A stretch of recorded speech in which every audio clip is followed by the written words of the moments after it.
சின்ன மருமகள்ல அடுத்து என்ன நடக்க போகுதுன்னு வாங்க பார்க்கலாம். ஆறுமுகம் சேது கிட்ட நடந்த உண்மையெல்லாம் சொல்லி தாமரை தான் அப்பாவை ஜெயிலுக்கு அனுப்புறது காரணம் அப்படின்ற உண்மை சேதுக்கு தெரிய வந்தா நல்லா இருக்கும்னு நினைக்கிறவங்க இந்த வீடியோவுக்கு ஒரு லைக் பண்ணுங்க.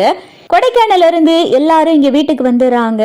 இங்க அப்பத்தா சேதுவை பார்த்துட்டு கட்டி பிடிச்சு அழுகுறாங்க. ஐயா சேது உனக்கு ஒன்றும் இல்லையா அப்படின்னு சொல்லிட்டு அப்பத்தா கேட்கவும், அப்பத்தா எதுக்கு அழுதுகிட்டு இருக்க, அழுகாத, நான் ஊர்ல இருந்து நல்லா தான் வந்திருக்கேன், நான் நல்லா தான் இருக்கேன், எனக்கு எதுவும் இல்லை அப்படின்னு சொல்லி சேது சொல்லிக்கிட்டு இருக்காரு. இது இன்னையா முகம் கையெல்லாம் காயமா இருக்கு அப்படின்னு சொல்லி அப்பத்தா கேட்கும். இதெல்லாம் சின்ன காயம்தான் அப்பத்தா, அதெல்லாம் சீக்கிரம் சரியாயிரும், எதுக்கு அழுதுகிட்டு இருக்க அப்படின்னு சொல்லி இங்க பார்த்தா அப்பத்தா சொல்லிக்கிட்டு இருக்காங்க.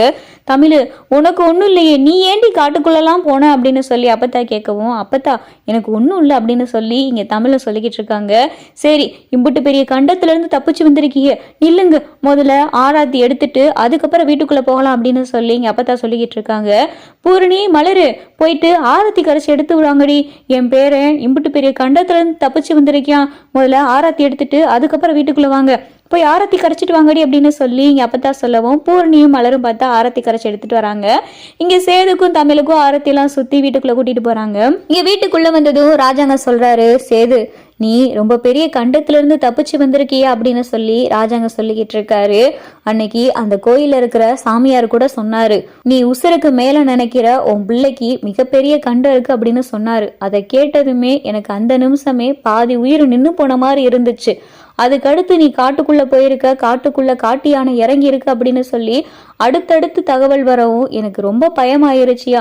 உன்னைய வேற 2 நாள் பொழுது அங்கே ஃபாரஸ்ட் போலீஸ் தேடியுமே உன்னைய பத்தி எந்த நல்ல தகவலும் சொல்லாம இருக்கும்போது எனக்கு என் உசுரே கையில இல்லையா.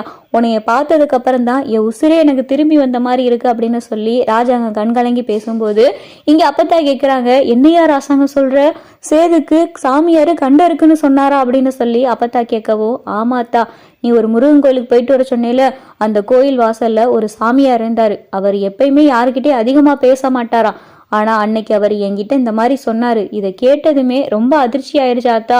ஆனா அதுக்கப்புறம் தான் சேது இந்த மாதிரி காட்டுக்குள்ளேயும் போனியா, காட்டுக்குள்ள போய் அந்த யானைகிட்டையும் சிக்கி உயிர் பழச்சு வந்திருக்கேன் அப்படின்னு சொல்லி இங்க பார்த்தா ராஜாங்கம் சொல்லவோ, அப்பதான் அப்பத்தா, ஐயா சேது நீ எம்புட்டு பெரிய கண்டத்திலிருந்து தப்பிச்சு வந்திருக்க, உனக்கு ஏதாவது ஆயிருந்தா நாங்களாம் என்னையா பண்ணுவோம், கருப்பா என் பேரனை காப்பாத்திட்ட கருப்பா அப்படின்னு சொல்லி இங்க அப்பத்தா சொல்லிக்கிட்டு இருக்காங்க.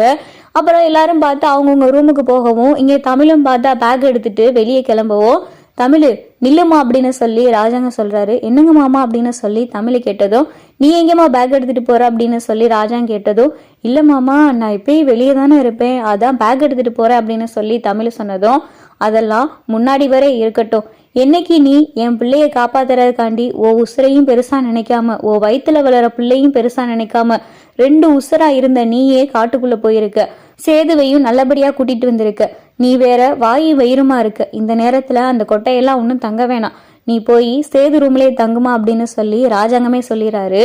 இதை பார்த்துட்டு சேது இது அப்பாவா சொல்றது அப்படின்னு சொல்லிட்டு அதிர்ச்சியில பாத்துக்கிட்டு இருக்காரு. இங்க வேகமா சாவித்திரி, தாமரை, ஈஸ்வரி எல்லாரும் என்னன்னு என்ன சொல்லிக்கிட்டு இருக்க அப்படின்னு சொல்லிட்டு சாவித்திரி கேட்டதோ, இங்க பாரு சாவித்திரி, எனக்கு எல்லாம் தெரியும், எல்லாத்தையும் யோசிச்சுதான் இந்த முடிவு எடுத்திருக்கேன். அன்னைக்கு மழை புயல் அப்படின்னு சொல்லிட்டு ஏகப்பட்ட காரணம் இருந்துச்சு, ஆனா இன்னைக்கு எந்த காரணமும் கிடையாது. தமிழ் வயிற்று பிள்ளையா இருக்கு, அதனால அந்த பிள்ளை வெளியில தங்குறது சரி கிடையாது, குழந்தை பிறக்கிற தட்டிக்கும் அந்த பிள்ளை சேது ரூம்லயே இருக்கட்டும் அப்படின்னு சொல்லி இங்க ராஜாங்க சொல்றாரு. இதை கேட்டது சாவித்திரியால எதுவுமே பேச முடியல.